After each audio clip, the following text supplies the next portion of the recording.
చందమామ కథ చెరపకురా చెడేవు. ఒకానొక రాజ్యంలో పేద దంపతులుండేవారు. వారికి లేక లేక ఒక కుమారుడు పుట్టాడు.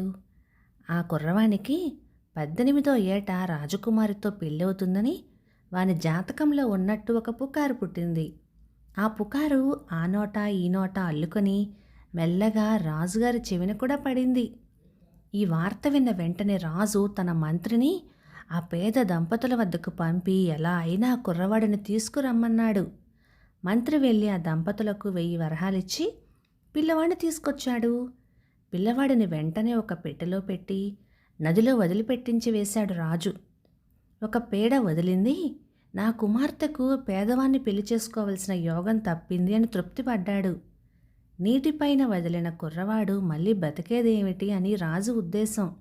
అయితే పిల్లవాడు ఉన్న ఆ పెట్టె పోయి ఆనకట్ట వద్ద తేలి రాజుగారి నౌకరులలో ఒకనికి దొరికింది. పిల్ల పాప లేని ఆ నౌకరు ఆ పిల్లవాడిని అల్లారు ముద్దుగా పెంచుకుంటున్నాడు.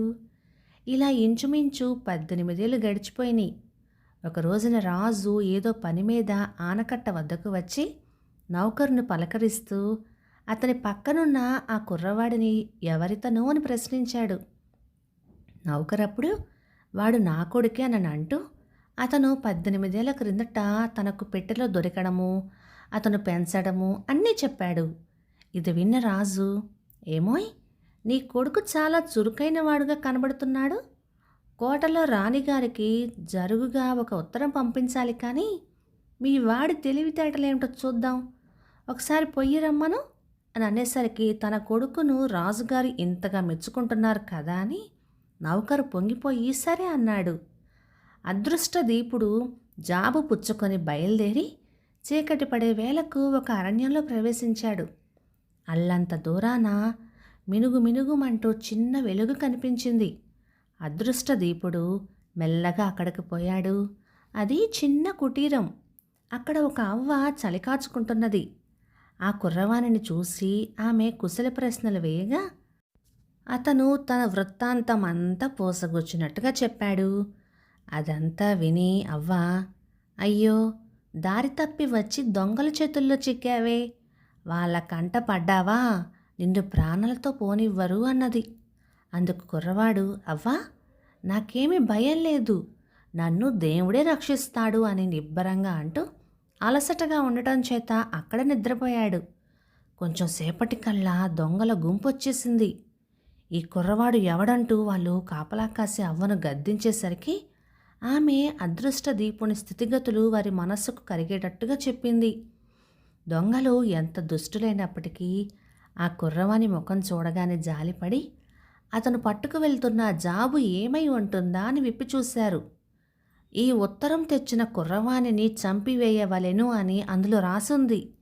దొంగల నాయకుడు ఆ జాబుని చించివేసి, నేను వచ్చేలోగా ఈ ఉత్తరం తెచ్చిన పిల్లవానికి మన అమ్మాయినిచ్చి పెళ్లి చేయవలెను అని రాజు రాసినట్టే మరొక జాబు రాసి దానిని అదృష్టదీపుని జేబులో ఉంచాడు.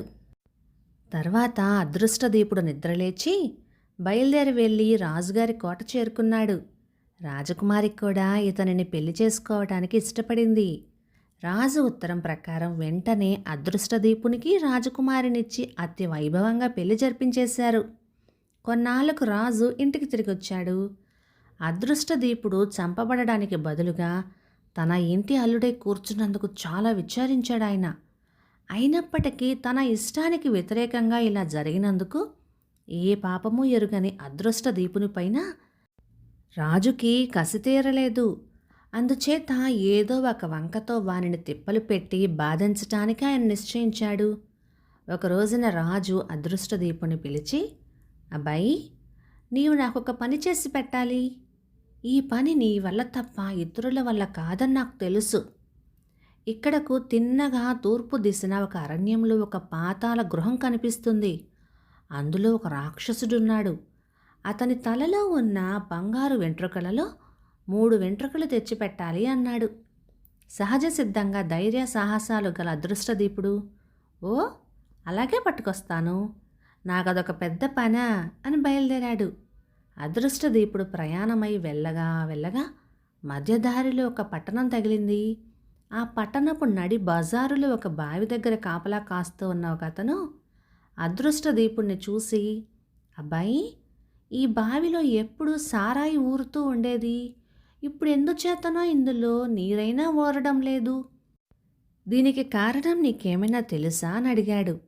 అందుకు బదులుగా అదృష్టదీపుడు, ఈ పాటి సంగతి నాకు తెలియకపోవడమేమిటి? నేనిప్పుడు చాలా అవసర కార్యం మీద వెళ్తున్నాను. తీరుగా వచ్చేటప్పుడు నీ ప్రశ్నకు జవాబు చెప్పే పోతాలే అని అంటూ తన దారిన తాను సాగిపోయాడు. మరికంత దూరం వెళ్ళేసరికి ఇంకొక పట్టణం తగిలింది. ఆ పట్టణంలో ఒక అతను ఒక చెట్టుని కాపలా కాస్తున్నాడు. అతను అదృష్టదీపుణ్ణి చూసి, అబ్బాయి, ఈ చెట్టున ఎప్పుడు బంగారు పండ్లు కాచేవి. ఇప్పుడు పండ్లు లేవు సరికదా, ఆకులు కూడా రాలిపోయినాయి. దానికి కారణమేమిటి అని అడిగాడు. దీనికి కూడా జవాబు మళ్ళీ వచ్చేటప్పుడు చెబుతాను అంటూ అదృష్టదీపుడు వెళ్ళాడు. ఇంకా పోగా పోగా ఒక నది అడ్డం వచ్చింది. అక్కడి పల్లెవాడు అదృష్టదీపుని చూసి, అబ్బాయి, నేను ఎల్లకాలము ఇక్కడ ఉండిపోవలసిందేనా? నాకు విడుదల లేదా అని అడిగాడు. దీనికి కూడా వచ్చేటప్పుడు జవాబు చెప్తానన్నాడు. నది దాటి అవతలి వడ్డు చేరుకోగానే అదృష్టదీపునికి రాక్షసుని పాతాళ గృహం కనిపించింది. అప్పుడు రాక్షసుడు ఇంటలేడు, కానీ ఇల్లు కాపలా కాసే పెద్దమ్మ మాత్రం ఉన్నది. అదృష్టదీపుడు తను వచ్చిన పని అంతా వివరించి చెప్పేసరికి ఆమె, నాయనా, నీవు తలపెట్టింది చాలా ప్రమాదకరమైన పని. అయినా నీవు అదృష్టవంతునిలాగా కనబడుతున్నావు కనుక నా సాయశక్తులా నీకు సాయం చేస్తాను. ఎలాగనో యుక్తి చేసి రాక్షసుని నిద్రపుచ్చుతాను. నిద్దట్లో నీకోసం అతని తలలో నుంచి బంగారు వెంట్రుకలు 3 లాగుతాను. అదే సమయంలో నీ 3 ప్రశ్నలకు వాని చేత జవాబులు కూడా చెప్పిస్తాను. అప్పుడు నీవు ఈ తలుపు చాటున నక్కి అతను చెప్పే సమాధానాలు జాగ్రత్తగా వింటూ ఉండాలి అని సలహా చెప్పింది. ఇంతలో రాక్షసుడొచ్చాడు. పెద్దమ్మ వాడికి తిండి పెట్టి నిద్రపుచ్చింది. కొంతసేపైనాక సమయం చూసి పెద్దమ్మ రాక్షసుని వెంట్రుక ఒకటి లాగింది. వాడు లేచి, ఏమిటిది అని అరిచాడు. ఏమీ లేదు, కలలో నీ జుట్టు పీకాను అంది పెద్దమ్మ. ఏమిటి, కలగన్నావా అని అడిగాడు రాక్షసుడు. పలానా పట్టణపు నడి బజారులో బావిలో ఎప్పుడూ సారాయి ఊరేది, ఇప్పుడు ఎందుచేత ఎండిపోయింది అని అడిగింది పెద్దమ్మ. ఓస్, ఇదేనా ఇంత చేసి నీ కల? ఆ బావిలో రాతి కింద ఒక గోదురు కప్ప నివాసం ఏర్పరచుకున్నది. దానిని చంపినట్టయితే మామూలుగానే సారాయి ఊరుతుంది అని చెప్పి రాక్షసుడు మళ్ళీ నిద్రపోసాగాడు. తర్వాత పెద్దమ్మ రెండో వెంట్రుక లాగింది. రాక్షసుడు కోపంతో గర్జించేసరికి, నాయనా, కోప్పడకు, కలగన్నాను. పలానా దేశంలో బంగారు పండ్లు కాసే చెట్టుకి ఇప్పుడు ఆకులు కూడా లేకుండా పోయినాయి, ఎందుచేత అని అడిగింది. అందుకు వాడు, ఒక చించెలుక దాని వేళ్లను కొరికివేస్తున్నది. ఆ ఎలుకను చంపితే మామూలుగానే చెట్టు కాస్తుంది అని చెప్పి మళ్ళీ గుర్రుపెట్టి నిద్రపోయాడు. ఏమైనా సరే ధైర్యం చేసి పెద్దమ్మ మూడవసారి కూడా మరొక వెంట్రుక లాగింది. ఈసారి రాక్షసుడు గావుకేక పెట్టి పెద్దమ్మను చావగొట్టడానికని సిద్ధమయ్యాడు. చెడ్డ కల వస్తే నన్నేం చేయమంటావు నాయనా అంటూ వాడిని శాంతపరిచి మళ్ళీ తనకు కల వచ్చినట్టు, పలానా పట్టణంలో పల్లెవాడు ఎంతకాలం నుంచో పడవ నడుపుతున్నాడు, వానికి విడుదల లేదా అని అడిగేసరికి, విడుదలకేమిటి, నది దాటటానికి ఎవడు ముందు వస్తాడో వాడి చేతికి తెడ్డి ఇస్తే సరి, రెండవ వాడే పల్లెవాడవుతాడు అని మళ్ళీ నిద్రపోయాడు. అదృష్టదీపుడు రాక్షసుడు చెప్పిన సమాధానాలు జ్ఞాపకం పెట్టుకొని పెద్దమ్మ ఇచ్చిన 3 బంగారు వెంట్రుకలు తీసుకొని ఇంటిముఖం పట్టాడు. మొదట అదృష్టదీపుడు నది వద్దకు వచ్చి పల్లెవానికి సమాధానం చెప్పేసరికి వాడు చాలా మెచ్చుకొని అతనిని నది దాటించి 2 గోతాల నిండా బంగారం ఇచ్చాడు. తర్వాత 3వ పారావాడు కూడా అతను చెప్పిన జవాబుకి ఎంతో సంతోషించి 2 గోతాల బంగారం ఇచ్చాడు.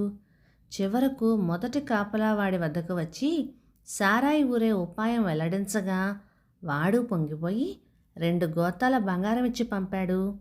అదృష్టదీపుడు కోట చేరుకొని బంగారు వెంట్రుకలు 3 రాజుకిచ్చాడు. రాజు సంతోషించాడు. కానీ దురాశ కలగటం చేత, ఇంత బంగారం ఎలా సంపాదించగలిగావు అని అడిగాడు. దానికి అదృష్టదీపుడు, రాజా, రాక్షసుని పాతాళ గృహానికి పోయే దారిలో ఒక మహిమగల నది ఉన్నది. ఆ నది ఒడ్డున ఉండే ఇసుకంతా బంగారమే. ఆ నది దాటించే పల్లెవాడొకడున్నాడు.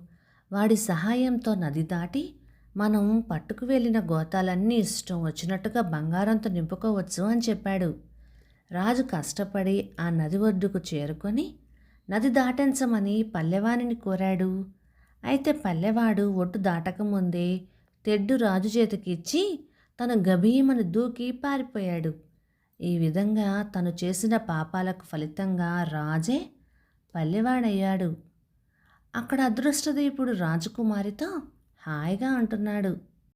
కథ సమాప్తం. ఇక ఈ కథ 1950 జూన్ నెల చందమామలో వచ్చింది. రచన డి స్వరాజ్యలక్ష్మీదేవి గారు, చీరాల నుంచి. ఇక ఈ కథ మీకు నచ్చినట్లయితే లైక్ చేయండి, షేర్ చేయండి. ఇలాంటి మంచి తెలుగు కథల కోసం మన ఛానల్ని సబ్స్క్రైబ్ చేయండి. Thank you.